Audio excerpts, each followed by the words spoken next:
அருமை சொந்தங்களே, அன்பார்ந்த பெரியவர்களே, திருவெரும்பூர் சட்டமன்ற தொகுதியினுடைய அற்புதமான வாக்காளர் பெருமக்களே, 2 முறை நம்முடைய பாராளுமன்ற உறுப்பினராக இருந்து நமக்கெல்லாம் அற்புதமாக பணி செய்து இந்த தொகுதியில் 2021க்கு பிறகும் கூட ஒரு மக்கள் சேவகராக உங்களுக்காக பணி செய்யக்கூடிய அருமை அண்ணன் பா குமார் அவர்களுக்காக நாம் இங்கே நின்று கொண்டிருக்கின்றோம். அருமை சொந்தங்களே, அருமை சொந்தங்களே, அருமை சொந்தங்களே, உங்கள் அனைவருக்கும் தெரியும், அனைத்து இந்திய அண்ணா திராவிட முன்னேற்ற கழகம் தலைமையிலான தேசிய ஜனநாயக கூட்டணி தமிழகத்தில் ஒரு பெரிய அலையை ஏற்படுத்தி இருக்கிறது.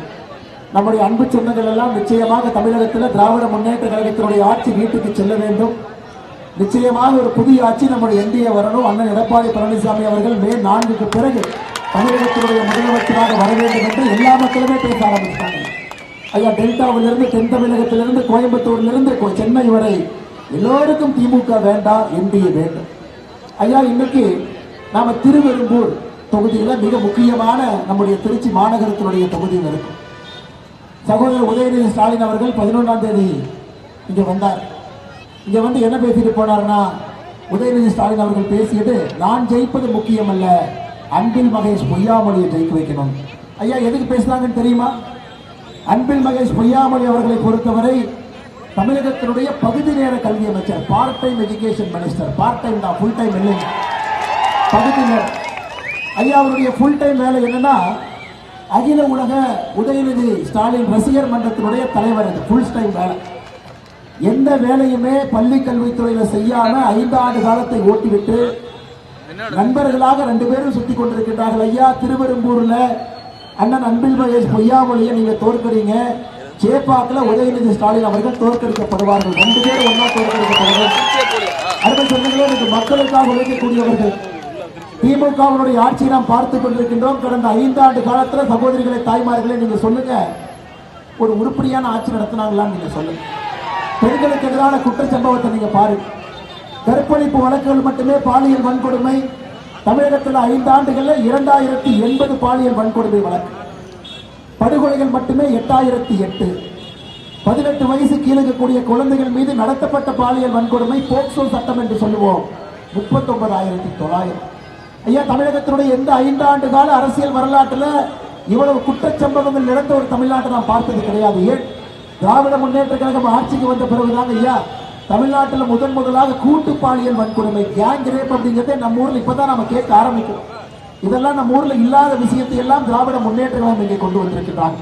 ஐயா, எல்லா ஊர்லயும் நாம் போய் சில திமுகவினுடைய தலைவர்களுக்கு எதிராக ஒரே ஒரு போட்டோவை காட்டுங்க, இங்க பாருங்கம்மா, போட்டோவை பாருங்க. ஆனா நம்முடைய அன்பில் மகேஷ் பொய்யாமொழி அவர்களுக்கு எதிராக ஒரு ஆல்பமே கொண்டு வந்திருக்கிறார். இந்த ஒரு போட்டோவை காட்டினா சரியா வராது, உங்களுக்கு ஒரு ஆல்பத்தை காட்ட வேண்டும். அருமை சொந்தங்களே, என் கையில் இருக்கிற ஆல்பத்தை பாருங்க.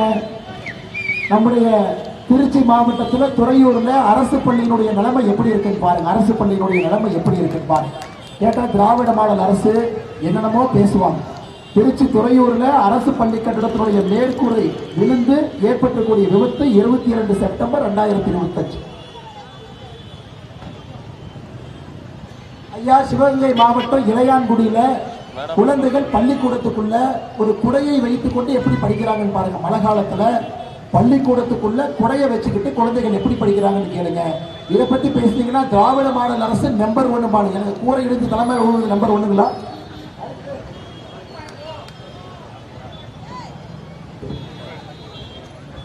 ஐயா, திருவள்ளூர் மாவட்டத்தில் சிறுவானூர்ல பாருங்க, பள்ளி கட்டிடத்தினுடைய மேல் கூரை விருந்து குழந்தைகளுக்கு என்ன பிரச்சனை இங்கே ஏற்படுத்தியிருக்கின்றார்கள் பாருங்க. புதுக்கோட்டை மாவட்டத்தில் பள்ளி கட்டடமே இல்லாதனால குழந்தைகள் மரத்தடியில் உட்கார்ந்து எப்படி படிக்கிறாங்கன்னு பாருங்க. மரத்தடியில் உட்கார்ந்து எப்படி படிக்கிறாங்கன்னு பாருங்க. மரத்தடியில் உட்கார்ந்து புதுக்கோட்டை மாவட்டத்தில் மரத்துக்கு கீழே. அமைச்சருடைய சொந்த மாவட்டத்தில் அரசு பள்ளிகளுடைய சுவர் இல்லை, கூரை இல்லை, குழந்தைகள் எல்லாம் தரையில் உட்கார்ந்து படித்துக் கொண்டிருக்கின்றார்கள். அதையும் நீங்க பாருங்க. தென்காசி மாவட்ட செங்கோட்டையில ஒரு அரசு பள்ளியினுடைய மேல் கூரை விழுந்து எப்படி உடஞ்சிருக்குன்னு பாருங்க. பொள்ளாச்சி மாவட்டம் ஆனைமலையில பள்ளியினுடைய வகுப்பறைகள் எப்படி இருக்குது, மழை பெஞ்சு தண்ணி, அந்த தண்ணிக்குள்ள பெஞ்சு போட்டு குழந்தைகள் உட்கார்ந்து இருக்கின்றாங்க. இந்த மாதிரி நான் காட்டிக்கிட்டே போவேன். ஐயா இந்த மாதிரி போட்டோ மட்டுமே 36 போட்டோ கொண்டு வந்திருக்கேன். 36 போட்டோ இந்த ஆல்பத்தில் காட்டிக்கிட்டே போல. உங்களுக்கு நேரம் இல்லப்பா, ரொம்ப நேரமா நீங்களா நிக்கிறீங்க. அருமை சொந்தங்களே, பள்ளி கல்வித்துறை அமைச்சராக என்ன சாதனை அவர் செஞ்சார்? என்ன சாதனையை செஞ்சார்? இல்ல நம்முடைய திருவெரும்பூர் தொகுதிக்கு தான் சாதனை செய்தார்களா? பள்ளி கல்வித்துறையில ஆசிரியர்களுக்கு கொடுத்து திராவிட முன்னேற்ற கழகம் ஏமாற்றியதை மட்டும் பாருங்க. வாக்குறுதி 311 சம வேலைக்கு சம ஊதியம் வழங்குவோம் இல்லை. வாக்குறுதி 181 பகுதி நேர ஆசிரியர்களுக்கு பணி நிரந்தரம் இல்லை. தமிழகத்தில் உள்ள காலி ஆசிரியர் பணி நிரந்தரம் ஐயா 11,000 ஹெட் மாஸ்டர் பதவி தமிழகத்திலே காலியா இருக்கு. இல்ல இந்த தொகுதி கொடுத்துதான் பண்ணார்களா? இந்த தொகுதிக்கு தான் எத்தனை முறை திரும்ப திரும்ப நம்முடைய திருவள்ளுவர் சொன்னார், இந்த தொகுதிக்கு மட்டுமே அரியமங்கலத்தில் உள்ள குப்பை கிடங்கை வேறு இடத்துக்கு மாற்றுவோம் பண்ணார்களாக. திருச்சி மாநகரத்துடைய இதயமாக இருக்கக்கூடிய தொகுதி பண்ணுங்க. மலைக்கோட்டை எந்த அளவுக்கு உயரமோ அதை விட உயரமாக நம்முடைய திருச்சியில குப்பை குளங்கள் எங்கேயா இருக்குது? அரியமலம் அம்பிகாபுரத்தில் இருக்கு. மலைக்கோட்டையை தாண்டிடுவாங்க. மலைக்கோட்டையை தாண்டி மேல ஆயிட்டு போயிருக்கீங்க. அதே போல பால் பண்ணை துவாக்குடியிலிருந்து பால் பண்ணைக்கு அந்த அணுகுகின்ற சாலை அமைப்போம். அதுவும் பண்ணல. 2021 தேர்தலில் மிக முக்கியமா உங்களுக்கு சொன்னாங்க, நாங்கள் ஆட்சிக்கு வந்தால் உயர்மட்ட பாலம் கட்டுவோம் என்று. அதையும் செய்யல. அருமை சொந்தங்களே, உங்களுக்கு தெரியும், பொய்யை சொல்லி சொல்லி சொல்லி சொல்லி தொகுதி மக்களுக்கு எதுவும் செய்யல. தமிழகத்தினுடைய பள்ளி கல்வித்துறை அமைச்சராகவும் எதுவும் செய்யல. இவர் தொகுதியினுடைய சட்டமன்ற உறுப்பினராக இருந்து யாருக்கு என்ன பிரயோஜனம்? யாருக்கு என்ன பிரயோஜனம்? நீங்களே சொல்லுங்க. ஆனா நம்முடைய அண்ணன், நம்முடைய வெற்றி வேட்பாளராக நின்று கொண்டிருக்கக்கூடிய அருமை அண்ணன் குமார் அவர்கள் ஒரு எளிய மனிதர், உங்களுக்காக பணி செய்யக்கூடியவர். அனைத்து அண்ணா திராவிட முன்னேற்ற கழகத்தில் கடைக்கோடி தொண்டனாக உயர்ந்து உயர்ந்து உயர்ந்து இன்னைக்கு 2021 இந்த சட்டமன்றத்தில் அவருக்கு வெற்றி வாய்ப்பு இல்லை என்றாலும் கூட உண்மையாலும் இவர் தான் சட்டமன்ற உறுப்பினராக உங்களுக்கு ஓரோடு வேலை செஞ்சிருக்கிறார். அன்பில் மகேஷ் பொய்யாமொழி வரவே மாட்டார், சென்னையில் இருப்பார். பாடல் வெளியீட்டு விழா முதலா போவார். உதயநிதி ஸ்டாலினுக்கு இந்த பக்கம் அந்த பக்கம் இருப்பார். தொகுதி மக்களுடைய பிரச்சனை என்று சொன்னால் எப்பொழுதும் வராத ஒரு மனிதருக்கு இந்த முறை நாம் கண்டிப்பாக நீங்கள் வாக்களித்து அவரை வெற்றி பெற செய்ய வேண்டாம் என்று அன்போடு கேட்டுக்கொள்கின்றேன். ஐயா, அடுத்து சகோதரிகளே, தாய்மார்களே, நீங்க சொல்றீங்க தமிழகத்துல போதைப் பொருள் அதிகமாயிருச்சு. ஒரு கணக்கு நான் சொல்றேன், தயவு செஞ்சு நீங்க கேள்வி. அருமை சொந்தங்களே, நமக்கு தெரியும் சர்வதேச போதைப் பொருளுடைய கஞ்சா கடத்தல் கும்பல் தலைவன் யாருன்னு தெரியும்? ஜாஃபர் சாதிக். திராவிட முன்னேற்ற கழகத்தினுடைய ஒரு பொறுப்பில் இருக்கக்கூடிய ஜாஃபர் சாதிக். ஐயா, இந்த போதை மருந்து வித்தீங்கன்னா மக்கள் யாரும் கிரெடிட் கார்டில் ஏடிஎம்ல பணம் கொடுக்க மாட்டாங்க, கையில் இருந்தா காசு கொடுப்பாங்க இல்லைங்களா? அந்த கருப்பு பணத்தை எப்படி வெள்ளையாக்குறாங்க ஜாஃபர் சாதிக்? அன்பில் மகேஷ் பொய்யாமொழியோடு இணைந்துதான் போதை பணத்தில் வரக்கூடிய கருத்தை வெள்ளையாக்குறாங்க. நான் சும்மா பேச மாட்டேன், நம்ம மைக்கில் சும்மா பேச மாட்டேன், ஆதாரத்தை கொடுக்கிறேன். நம்முடைய ஜாஃபர் சாதிக் ஒரு கம்பெனி நடத்துறாரு, கொலேசன்ஸ் வெஞ்சர்னு ஒரு கம்பெனி நடத்துறார். தமிழ்நாடு அரசு பாடநூல் கழகத்தோடு ஒப்பந்தம் போடுறாங்க. ஜாஃபர் சாதிக்கினுடைய கஞ்சா கடத்தல் மன்னனுடைய ஒரு நிறுவன கொலேசன் வெஞ்சர்ஸ் தமிழ்நாடு பாடக்கழகத்தினுடைய ஒப்பந்தக்காரர் ஸ்ரீ அப்பு டைரக்ட் அவர்களோடு ஒப்பந்தம் போட்டு தமிழ்நாடு பாடநூல் கழகத்திற்கு ஜாஃபர் சாதிக்கினுடைய கம்பெனி பாடநூல் கொடுத்திருக்கிறாங்க. பாடநூல். ஐயா, நீங்க அன்பில் மகேஷ் பொய்யாமொழியை பத்தி சாதாரணமா நினைச்சிடாதீங்க. சாதாரணமான மனுஷன் கிடையாது, சாதாரணமான ஆள் கிடையாது. நேரடியாக ஜாஃபர் சாதிக்கோடு தொடர்பு, அவருடைய நிறுவனம் தமிழ்நாடு பாடநூல் கழகத்தோடு தொடர்பு. ஐயா, இது மட்டும் இல்ல, 2022-23 காலகட்டத்தில் இந்த முதலீடுகளை அமலாக்கத்துறை விசாரித்துக் கொண்டிருக்கிறது. அன்பில் மகேஷ் பொய்யாமொழியினுடைய கதவுல ஈடி தட்டுனா நீங்களும் பொறுப்பு இல்லை, நானும் பொறுப்பு இல்லை, அதுக்கு ஜாஃபர் சாதிக்கு தான் பொறுப்பு. ஐயா, இவங்க சாதாரண ஆட்கள் கிடையாது. எல்லா இடத்துல கூட டீல போட்டு வச்சிருக்கிறாங்க. நான் 2 ஆண்டுகளுக்கு முன்பு சொன்னேன், நோபல் ஸ்டீல் ஒரு நிறுவனம், அதுல அன்பில் மகேஷ் பொய்யாமொழி ஒரு பங்குதாரராக அந்த நிறுவனத்தில் இருக்கிறார்.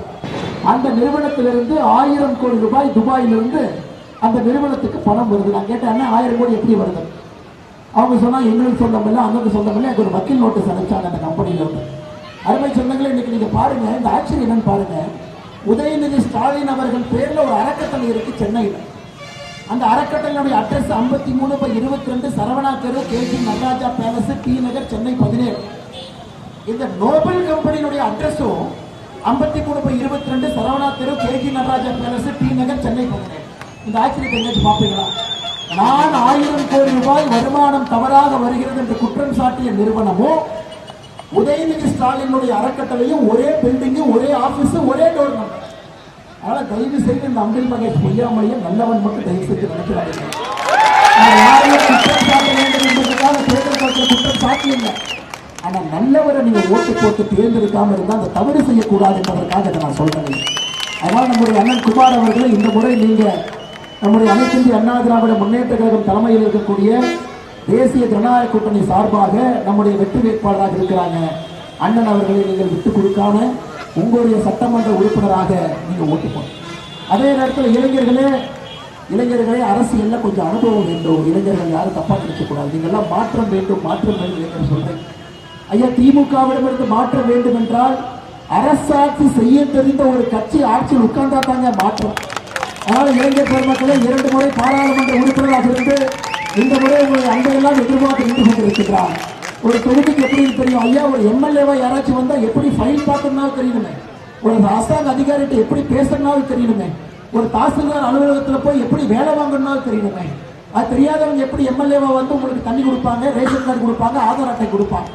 அதனால் நீங்கள் மாற்றம் வேண்டும் என்று நினைத்தால் அந்த மாற்றத்தை தேசிய ஜனநாயக கூட்டணிக்கு அனைத்து இந்திய அண்ணா திராவிட முன்னேற்ற கழகத்துக்கு திருவெரும்பூரில் இரட்டை இலை சின்னத்தில் நீங்கள் வாக்களிக்க வேண்டும் என்று அன்போடு கேட்டுக்கொண்டு மிகப்பெரிய எழுச்சியோடு நம்முடைய சொந்தங்களுக்கு எடுத்துக் கொண்டிருக்கிறீர்கள்.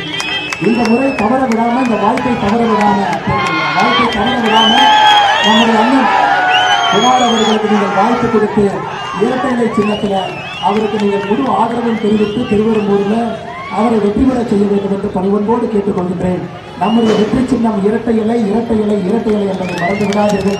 ஏப்ரல் 23ஆம் தேதி அந்த வாய்ப்பை நீங்கள் அண்ணன் குமார் அவர்களுக்கு கொடுக்கணும். உங்களுடைய சட்டமன்ற உறுப்பினராக திருவெரும்பூருடைய குரலாக அண்ணனை அழைத்து வையுங்கள் என்று சொல்லி நம்முடைய ஆற்றல் மிகுந்த தலைவர்கள் இங்கே இருக்கின்றார்கள். அனைத்து இந்திய அண்ணா திராவிட முன்னேற்ற கழகத்தினுடைய திருவெரும்பூர் தெற்கு ஒன்றிய செயலாளர் SS ராவணன் அவர்கள், திருவெரும்பூர் வடக்கு ஒன்றிய செயலாளர் SKD கார்த்திக் அவர்கள், பகுதிச் செயலாளர் நகர் பாலசுப்ரமணியம் அவர்கள், பாஸ்கர் அவர்கள், தண்டபாணி அவர்கள், முருகானந்தம் அவர்கள், நகர செயலாளர் அருமை சகோதரர் பாண்டியன் அவர்கள், முத்துக்குமார் அவர்கள், அதே போல திருவெரும்பூருடைய நிர்வாகிகள் சுபத்ரா தேவி அக்கா அவர்கள், கார்த்திக் அவர்கள், கணேசன் அவர்கள், பாஸ்கர் அவர்கள், ராஜமணி கண்டன் அவர்கள், சாந்தி அவர்கள், பாரதிய ஜனதா கட்சியினுடைய ஆற்றல் மிகுந்த மாவட்ட தலைவர் ஒட்டுமொத்த அவர்கள், அண்ணன் ST சரவணன், ராதா நிரஞ்சனி சகோதரி அவர்கள், ரவீந்திரன், ரவிக்குமார், மோதிவேலன், செந்தில்குமார், மணிமொழி தங்கராஜ் அவர்கள், மண்டல் தலைவர்கள் லாவண்யா, பாலகுமார், விஜயானந்த், நந்தகுமார், விக்னேஸ்வரன் அவர்கள், அதேபோல நம்முடைய அம்மா மக்கள் முன்னேற்ற கழகம் சார்பாக இங்கு இருக்கக்கூடிய திருச்சி தெற்கு மாவட்டத்தினுடைய கழக செயலாளர் அருமை நண்பர் செந்தில்நாதன் அவர்கள், கலைச்செல்வன் அவர்கள், சசிகுமார் அவர்கள், அனுஷு அக்கா அவர்கள்,